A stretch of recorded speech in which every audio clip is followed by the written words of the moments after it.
Assalamualaikum warahmatullahi wabarakatuh. Halo teman-teman semua, perkenalkan nama aku Kisi Nazifa dari kelas 3A Keuangan Syariah. Pada kesempatan kali ini, aku mau bantuin teman-teman semua nih yang masih pada bingung gimana caranya untuk mengolah data dengan melakukan uji beda pada data non-parametrik di aplikasi SPSS. Untuk teman-teman semua yang masih pada bingung, jangan lupa simak video aku dari awal sampai akhir ya. Dan jangan lupa juga ikutin langkah-langkah yang bakal aku tunjukin di video setelah ini. Oke, kita mulai tutorialnya. Dimulai dari teman-teman harus punya data dulu ya. Nah, di sini aku menggunakan data harga saham BBCA alias Bank Sentral Asia 30 hari sebelum pengumuman darurat COVID-19 dan 30 hari setelah pengumuman darurat COVID-19. Nah, kenapa aku melakukan uji ini? Aku tuh ingin tahu apakah pengumuman darurat COVID-19 ini memiliki hubungan dengan harga saham Bank Sentral Asia. Apakah mempengaruhi secara drastis? Apakah memiliki hubungan? Apakah tidak memiliki hubungan sama sekali bahkan? Nah, maka dari itu aku melakukan uji data tersebut.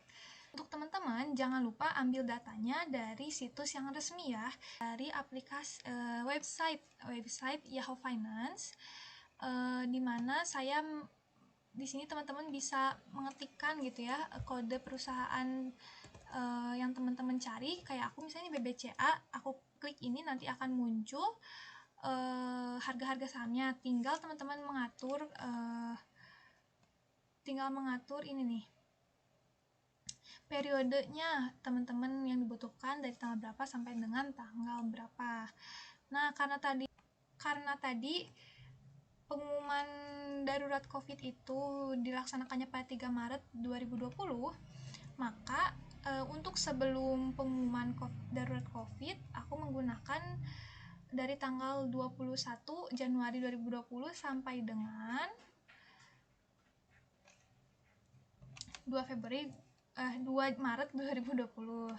Kemudian untuk yang setelah pengumuman COVID-19, aku menggunakan data dari tanggal 4 Maret 2020 sampai dengan 16 April 2020.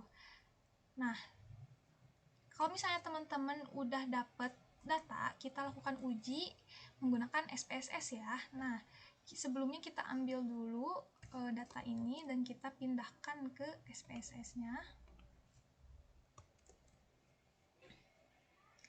Yang satu lagi juga kita pindahkan yang setelahnya ya.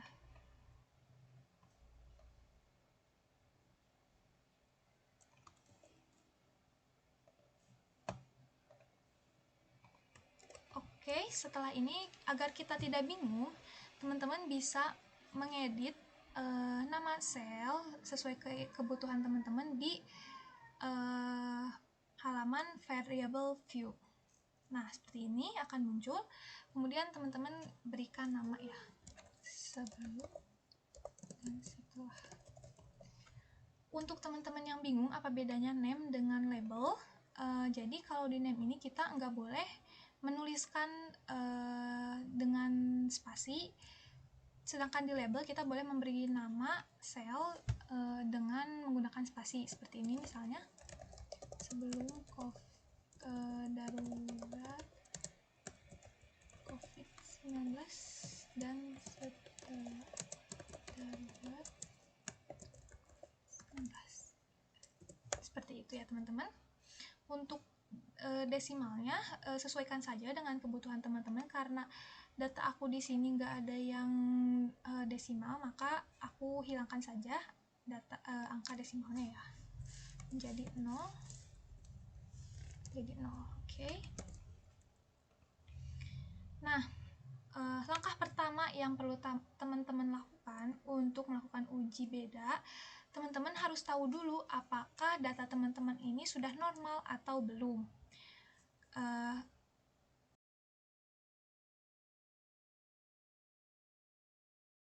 Nah, sebelum melakukan uji normalitas, kita harus mengajukan hipotesis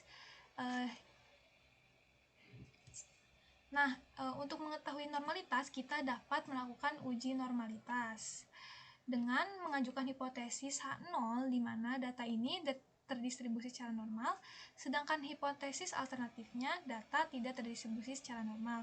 Dengan kriteria pengambilan keputusan, di mana apabila nilai sig kurang dari sama dengan 0,05, maka data tersebut tidak terdistribusi secara normal.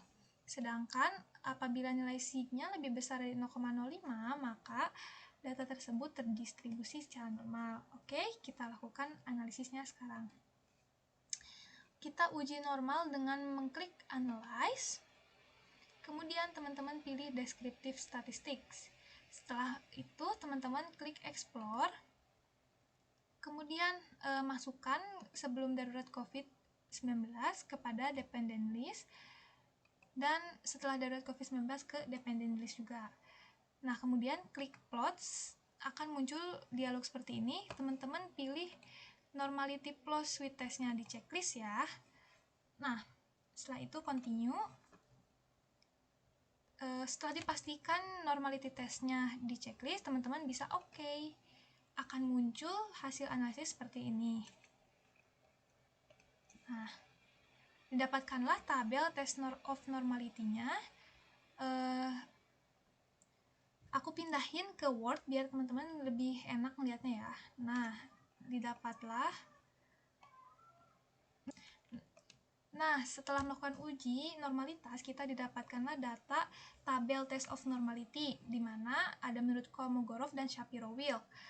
Menurut Kolmogorov, sebelum darurat COVID-19 didapatkan nilai sig 0,05, dan setelah darurat COVID-19 didapatkan nilai sig 0,03. Sedangkan menurut Shapiro-Wilk didapatkan nilai sig 0,01 dan setelahnya didapatkan nilai sig 0,47. Nah, dapat kita simpulkan bahwa data yang kita ujikan ini besarnya nilai sig-nya kurang dari dapat kita simpulkan bahwa nilai sig dari data di atas kurang dari 0,05. Artinya, data tersebut tidak terdistribusi secara normal.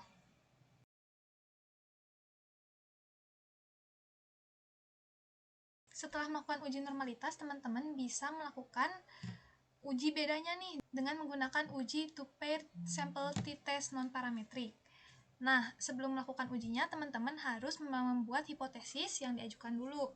Dimana kalau aku, hipotesis nolnya itu kedua harga saham adalah identik atau nilai harga sebelum dan setelah pers darurat COVID-19 tidak ada bedanya atau tidak berbeda secara nyata atau dapat dikatakan tidak signifikan.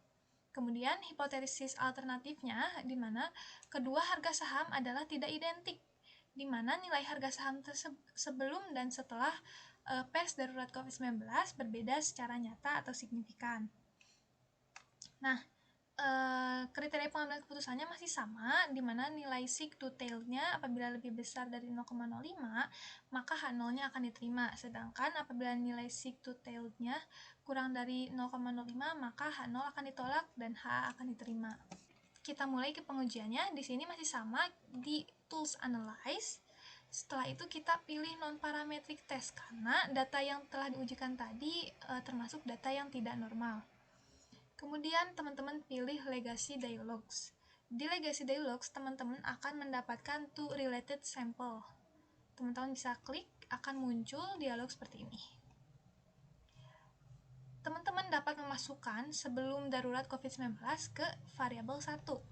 Sedangkan untuk setelah darurat COVID-19 dimasukkan ke variabel 2. Jangan lupa teman-teman untuk klik Wilcoxon-nya karena kita akan menggunakan perhitungan dari Wilcoxon. Kemudian teman-teman klik OK. Kemudian akan muncul hasil tes seperti ini. Setelah melakukan uji two-paired sample t-test, teman-teman akan mendapatkan hasil analisis sebagai berikut ini. Nah, pertama akan didapatkan tabel range. Tabel range akan memberikan angka terkait mean range di mana ada negatif dan positif range. Untuk negatif range menunjukkan angka rata-rata penurunan harga saham sedangkan positive rank menunjukkan peningkatan harga saham sebelum dan setelah darurat COVID-19.